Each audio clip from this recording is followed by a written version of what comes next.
Today's lesson is about the Exodus and God providing food. Now, if you're a family of Jews living in Egypt, Moses tells you to get ready for this journey. And he says we're going to leave the promised land. How would you know how much food to take with you? If he told him that they were going to spend 40 years wandering in the desert, could they have gathered enough food to take with them that would last them 40 years? They would have to take flock with them because they wouldn't want to kill everything at the beginning because there's no refrigeration, right? I mean, it was a difficult task. Well, I don't think they knew they were going to spend 40 years doing that. But there's no way. So basically the idea is they knew when they left, they were dependent upon Moses to provide food for them. You think Moses ever thought about that, or is that one of those things he thought, oh, wow, I didn't plan for that? I imagine he thought about it too. And I imagine he prayed to God, and God gave him assurance that things will work out. You will see. You'll land at different places along the way, and there'll be food plenty for you. Well, even if they could prepare 40 years worth of food, would they be able to preserve it in such a way that that'll last 40 years? Now, I've got some, what do you call that cake at Christmas time? It's a wonderful cake. I've got some of that cake that's about 35 years old. I haven't eaten it yet. A fruit cake, yeah, I think I'll drag it out and see how it tastes this Christmas. I don't know. Well, it was a life and death decision for them to say, yes, Moses, I'm ready for you to lead us, because the food and the water. They were concerned about those two things more than probably anything else about the decision. At the beginning, Moses wrote a song. It was a very popular song among the Jews of his day. It hit the Billboard's Top 100 chart at number 1 the day after he first sang that song. If only he had invented the iPhone, right? That's what you need these days to get famous. If you want to remember something you have to remember, absolutely beyond a shadow of a doubt in my mind, the best way to do it is to turn it into a song. I remember songs that I sang with my grandmother when I was this tall at church, and I know the words to those songs. I've remembered it all this time. It stays a lot longer if it's a song. Now, both of our kids, they're both now in their, well, they're both older people. We were worried when they were little we'd take them to the park and they might get away from us and not be able to tell anybody who they were, where they lived, who their mom and dad was, but we wanted them to remember one thing. We wanted them to remember our telephone number. And we didn't have iPhones and phones back then, it was just a phone on the wall, but we wanted them to remember that number. What's the best way to get a little child to remember something like that? A song. Turn it into a song. If you can make a song out of it, the kids can remember anything. I called my oldest daughter yesterday and I said, what was our first telephone number? She said, oh, I know it. And she sang the song to me. She hadn't thought about that number in ages. I couldn't even remember it until I sang the song. But if you want to remember something, folks, turn it into a song. We ought to be learning the Bible in a way that would allow us to sing it all the way from the beginning to the end, because I believe in heaven we're going to do that. We're going to have that kind of ability, and a lot of it's going to be in singing. I honestly believe that's the case. I was just surprised that those kids remembered that telephone number. We were afraid they'd get away from us, and they said, well, I know my dad's phone number. Here are some songs, and I guarantee you we could sing every one of them all the way through, at least the first verse, because we remember the tune and we remember the song. O sacred head now wounded, with grief and shame weighed down. Amazing grace, how sweet that sound. Mighty fortress is our God. All of those bring back the song in your memory. When you remember that, the song is there, and the tune comes back, and you just remember it. Well, I needed an image for Moses, and I typed in Moses image, and this is what I got, along with a lot of other things about Moses. Now, the reason he showed up is because his first name is Moses. It's Moses something, Moses Jones, for instance. Well, this isn't Moses of the Bible, but I think maybe he's a close resemblance in my mind. I picture somebody kind of old with a beard and white hair, This guy, believe it or not, though, was once very popular on TV. Any of you who are my age, and a handful of you are, You might remember this way back in 1980. Do you ever know this guy when he was on General Hospital? Now, if you worked during the day back then, you wouldn't know it, but if you stayed home like I did some and watched General Hospital with my wife, you would know this guy. Any ideas who he might be? If you watch General Hospital, you might know. On the offhand chance you don't know, you know Luke and Laura, right? How could you forget Luke and Laura? And then with them was a guy named Hutch, and he was a bad guy, actually. He was a hitman who sent to, who cares? Anyway, his name was Hutch, and that's him back in 1980. A lot of change in his looks over the years, huh?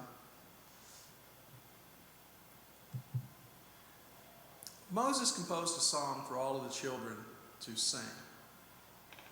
It was 52 verses long, so it wasn't one of your short little ditties. It required quite a bit of thinking to remember the song, but 52 verses long, and it's in Deuteronomy chapter 32.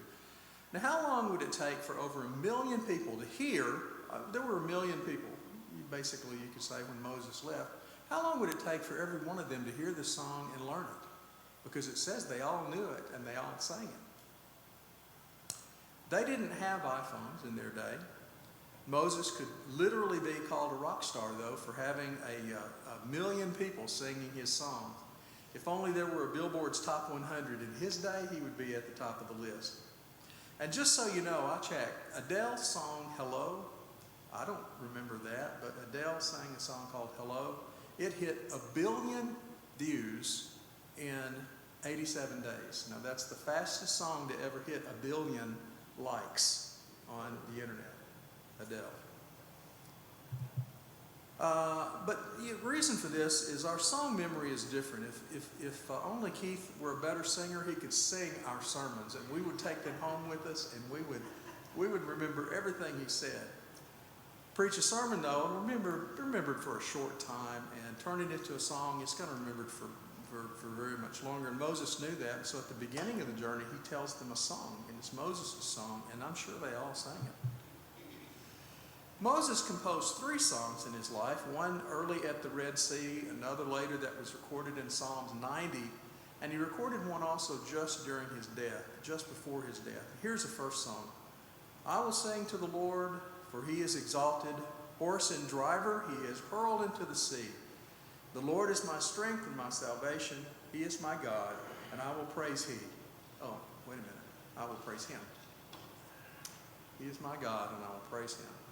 This was a song he sang after God closed the sea on the Egyptian army, and he was very thankful of it. And he turned it into a song, and I'm sure they all sang it. Now, not to be outdone, and very proud of her own musical talent, Moses' sister Miriam, which, by the way, is how you would say Marie in Jewish. Miriam grabbed a large tambourine called a timbrel, and that women use for such joyous occasions, and she sang her song after she heard her brother Moshe, which means Donnie in Hebrew, and she sang his. So the song is all about the Lord delivering them from the Egyptian soldiers and trapping them in the sea. Moses' song is also a celebratory song. It speaks of the Hebrews' victory over the Egyptians and praises God for his power and his mercy. It's a song about faith and trust in God. Now, this song is often sung in Hebrew synagogues even today. You may hear it if you go visit with one of your friends, one of their services on a Saturday, Sunday, but you won't be able to speak it because it's in Hebrew still. It's called the Song of the Sea. Now, if you look at it, it's a song in 2 parts. Part 1 is about how mighty and majestic God is. He is the King of all kings. And then part 2 is about what God has in plan for the future of Israel and how other nations are going to bow down to God's will. I have always been interested in comparing Exodus 15 and Revelation 15. In Revelation 15, we have a glimpse into heaven. And we hear people singing up there as well as we see in Exodus chapter 15. It's a song that when we get to heaven, we're going to sing. The song of Moses and the Lamb, but it's the one, is it one song or two when you say Moses and the Lamb? Everybody in heaven is going to sing Moses and the Lamb. Is that one song, the song of Moses, and the song then of the Lamb? If it's one song, there are a whole lot of people in this world who were born before Jesus ever came, and they won't know that tune, and they'll have to hear it before they can sing it. Or if it's one song, then everybody will know. So if it's two songs, a song of Moses and a song of the Lamb, we're going to have to see how it works out. Maybe we have this miraculous ability to hear and remember things we've never even heard. So compare Exodus 15 and Revelation 15, and both songs are remarkably similar. Both were sung by the side of a sea, by the Red Sea, and then by a sea in heaven. They both show God as majestic and powerful. Both see him as a leader, and they declare his love, his ways, how fearful we ought to be when we stand in front of God and his Son. So they wander away from the Egyptian capital, which at the time we suspect may have been Thebes. Now, this is a city we know today as Luxor. Have any of you ever been to Luxor? It's a very popular travel destination. Man, you've been everywhere. I've been everywhere. Next week. You're going? Wow. You're going to get a chance to go see what we're talking about this Sunday. Unbelievable. That's great. It was on the eastern side of the Nile, in case you didn't know it's on the eastern side. And we can visit the ancient temples of Luxor and Karnak. And at this city, the eastern side is for dwellings and the western side is for funeral sites and buildings. So take a lot of pictures. When you come back, you can stand and give us a tour of it. That would be great. I'd love it. Just outside of town, the next place they come to then is known as Mara. Do you know what Mara means in Jewish?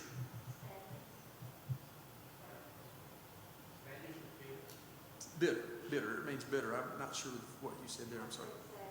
Oh. But it was bitter. It was undrinkable. That's what the word Mara means. Moses prayed to God for help, as nearly everybody was without water. And the water that they did find there at Mara was undrinkable.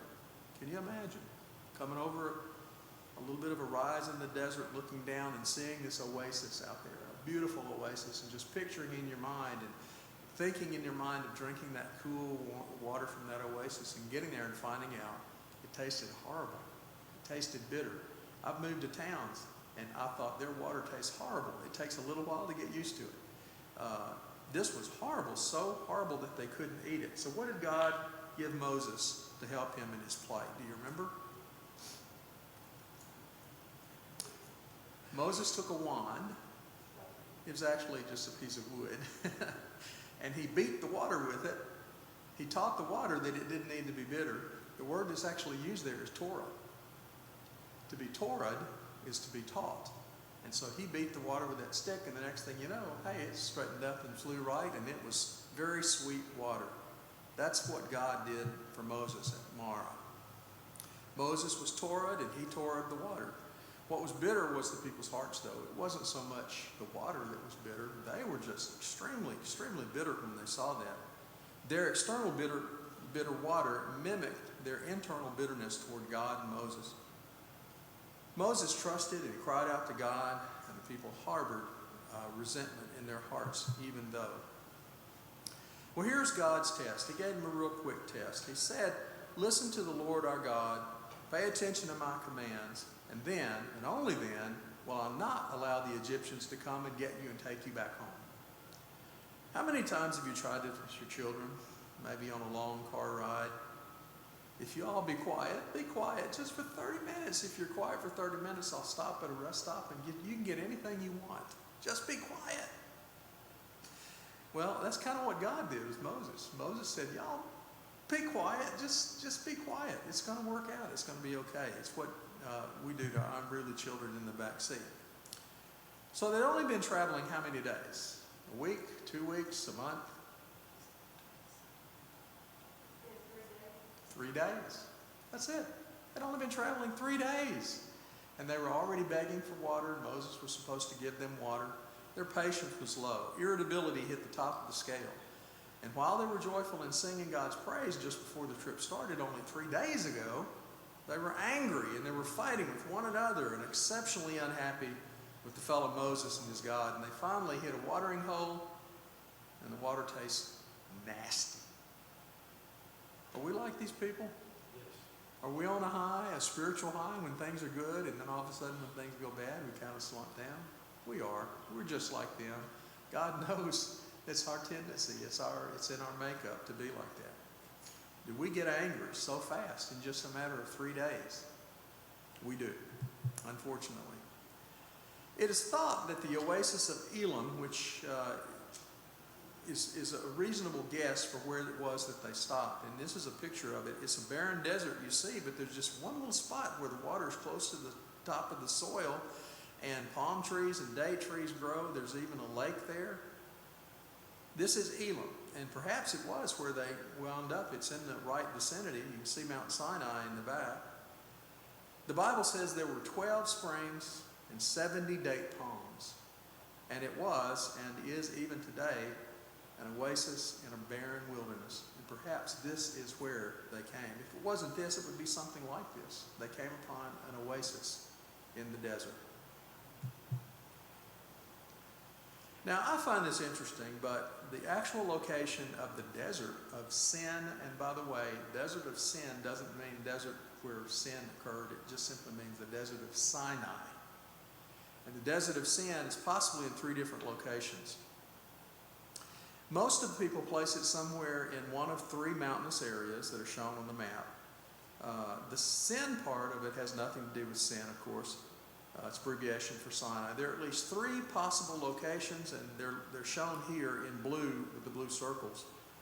The Israelites camped here for 2.5 months after their exodus from Egypt, and God was clearly giving them direction along the way. How long had they traveled? 75 days. 2 months and 15 days. And when they came to the desert of Sinai, the desert of sin, by this time their provisions probably would have been about depleted. I mean, can you imagine taking more than a week's worth with you if you went? But they found themselves in a vast desert area. They were hungry. They were thirsty, tired of the constant walking.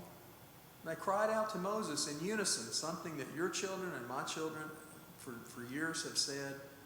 They open the refrigerator, they stand there at it, and they shout, "Mom, there's nothing to eat here." And you look at the refrigerator, and there's plenty of things they could eat. There's nothing they may want to eat. In their case, they opened the refrigerator, there wasn't anything there. It had been depleted. They ate everything they brought with them. We don't have anything to eat. What are we going to do? Moses, we're going to die. That's the implication. No wonder they were angry with Moses. So what does Moses do? We know at this time Moses prayed to God about it. No, this time God didn't wait for Moses to come to him. God said, "Hey, I've heard the children's grumbling. I've heard their complaining, and I have a plan." He promised to make manna fall each day except on the 6th day, which was their day of worship, Saturday in our calendar, if you will. On the day before the Sabbath, the day of preparation for the Sabbath, they were to gather twice as much as they normally do. Now, what's the problem with gathering too much? What if they gathered 3 times too much? What if every day they go out and they gather 2 or 3 days' worth? What would happen? It would spoil. It would go rotten. Worms would get into it, and they had to throw it away. Well, the Israelites were to gather it and prepare it as a meal for their families, but they were given restrictions. Each evening, they were provided meat to eat. What kind of meat did they have? Turkey and roast beef? Quail. They had quail. God made quail fall from the heavens for them. And all they had to do was go out and pick them up and clean them and eat them. So they had quail to eat, and he also then provided for them manna. Now, I'm sure they expected loaves of barley and wheat bread. They had to eat manna. But wasn't what they expected. But manna fell from heaven like the dew. Now, how do you picture this in your mind? What did manna look like in your mind? You never thought about it? You just knew it happened, but what? A wafer? A wafer of some kind? Okay. Like an Oreo cookie or something? No, not a cookie, but a wafer of some kind, right? Well, Pita bread type. Pita bread type. Pita bread, But it was like dew, it came up like the dew. maybe like frost, like mushrooms. So you're thinking something along the lines of very small? He's thinking pea size. Okay. His oven's here. You know what I think it was? The nomadic tribes of the desert had made a flatbread for centuries. And that's why I thought they would want to do something similar to what they've always done in the desert. I don't. So that's why I bring that. They really did. Yes. I think it was sugar frosted cornflakes. Because it was white, it looked like the dew, and they would fall down and land on the ground. And sugar frosted cornflakes, in my mind, is the best representation of it. Not a big old piece of pita bread that might hurt somebody if it fell on them. I think it formed rather than failed. You think it formed in, yeah, the Bible says it was like the dew of If it itself. doesn't fall, it forms. It's a condensation. Okay. Salad was all God. God had something to do with it, didn't he? And we don't see anything like that falling on. My goodness, Jenny, come look. There's a whole bunch of sugar frosted flakes out there. There's a whole bunch of these little things that have come up out of the ground. Let's go get them and see whether they're edible. Yes, and That would be great, wouldn't it? I tell you. regarding the quail, you didn't have a transportation problem. Like today, we have a transportation problem with getting goods from one place to the other. But the quail can move on wing, The, and the wind can push them in one direction or the other, and God's taking care of making that happen, sure. But the dew, it came up like the dew. It said, appeared in the morning like the dew on the lawns. That's what they actually had to go look at. Well, God told them to go out and collect enough for 2 days on the day of Friday, but every other day they collect one and then nothing on Saturday. So they had to get ready for that Sabbath day. And if they tried to keep it more than a day, it would spoil, it would be rotten, it would be unedible.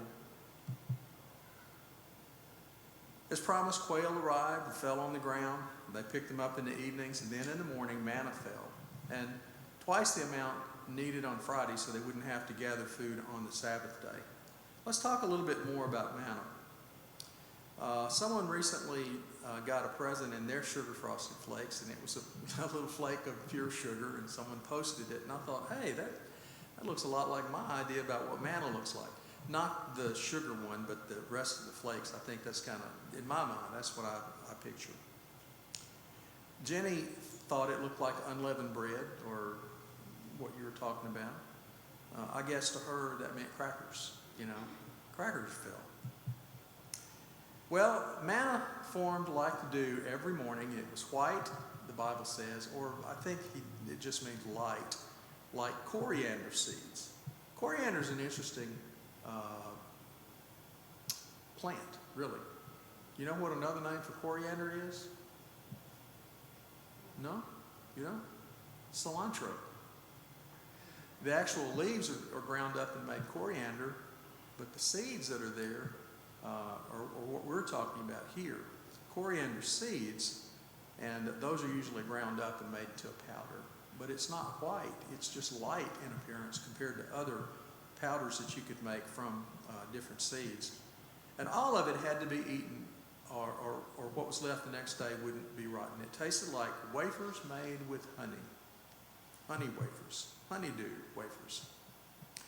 They were to gather an omer. How much is an omer? How much is an omer? Well, it's a measure like any other measures in the Jewish cookbooks. Somewhere between 2 quarts would be half a gallon, and 2 liters, which is a bit less, up to a tad less than 2 liters. So, have your children ever asked you, what's that? When mom lays something out on the table? Believe it or not, in Jewish, when you say manna, it's the same thing as you saying, what's that? That's the name. That's what manna means. We think of it as something heavenly that God gave it to them, but It's named that simply because when they saw it, they had no clue of what it was, and they asked, "What is that?" And they went out and saw that, hey, I can eat this stuff. Have you ever seen this sad look on your children and grandchildren when you're telling them you're going to have boiled okra or something like that? Oh, I love boiled okra. Ugh, love it. Believe it or not, it's the name manna. It sounds like that. It sounds like, what's that? It was like white coriander seeds, and coriander is known as cilantro. The seeds are dried and crushed and have a crusty, citrusy taste, apparently, or so they say. And they said the manna tasted like wafers made with honey. Well, I found a recipe from manna, and I think I may have left a slide out here. I have a recipe for manna, and if you use that recipe, you wind up with something that looks like this, almost like sugar frosted flakes, right? Some of them be white because of the way they're positioned either up or down. If the oven toasts it, it'll be that color. Otherwise, it's going to be a bit white on the bottom. And an interesting thing about the recipe that I'm going to give to you is that if you make it and you make this, it tastes just like cornflakes. No kidding. It tastes just like cornflakes. We'll get there in just a minute. I think I have another slide about that. What's a prolepsis? It's a literary term. Can you think of pro and lepsis and kind of put the two together and consider what we're saying here? Prolepsis. It's when you are reading a book and the author tells you about something that's going to happen in the future. That would be a prolepsis. We know Shakespeare's two characters, Rosencrantz and Guildenstern, right? They have an awful lot to say at the very beginning of this book, in the middle of the book, and at the very end of the book. At the end of the book, we find out these people are dead. These are ghosts. That's a prolepsis. When these characters are talking to you at the beginning of the book as if they were alive, and we know that they're dead, someone has given you a prolepsis. The best prolepsis I ever heard was I asked somebody for directions once out in the country, and the guy said, "Oh, just go down here and turn right at the next place, and when you come to this tree where the lightning hit it and burned it down, that's where you turn left." That's a prolepsis. Aaron put manna with the tablets of covenant law so that it might be preserved. And again, that is a prolepsis. Why? Because even though that's a very true statement of something that actually happened, it hadn't happened yet. Moses, when he was telling them this, it had happened. But Moses,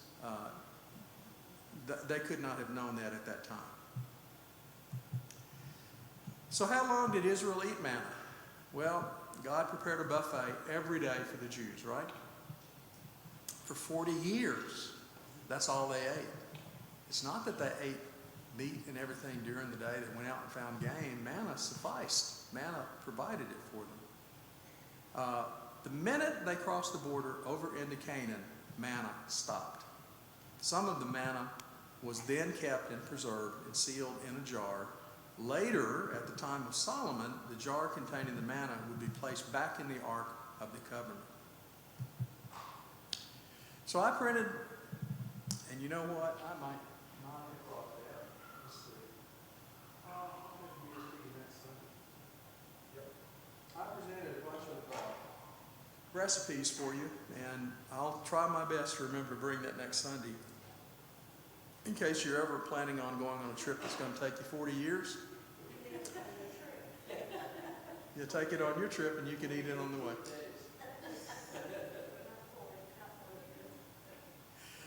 If you take it though, just remember to eat all of it because the next day it's going to taste old and rotten. If you are just too tired to make for your kids, get them some sugar frosted flakes and tell them this is manna. That's probably the best representation in my mind of manna today. It's just like eating cornbread, except it's very thin, very hard, and very brittle. Well, in some cases, it's like eating my grandma's cornbread. I've had it like that. Come to think of it, that is true. So here is the recipe that I'm going to give you next Sunday. It takes about 15 minutes to prepare, getting all the ingredients and stirring them all together. It takes about 45 minutes to bake, and when you're finished, you can share with people manna. The last time I did this, because we're in the South, I made manna cornbread. I didn't make it into wafers, but this time, because I told you so much about sugar frosted flakes, it's going to be in little tiny wafers for you, just so you know. Do you have any questions, any comments, snotty remarks, anything like that? Yeah.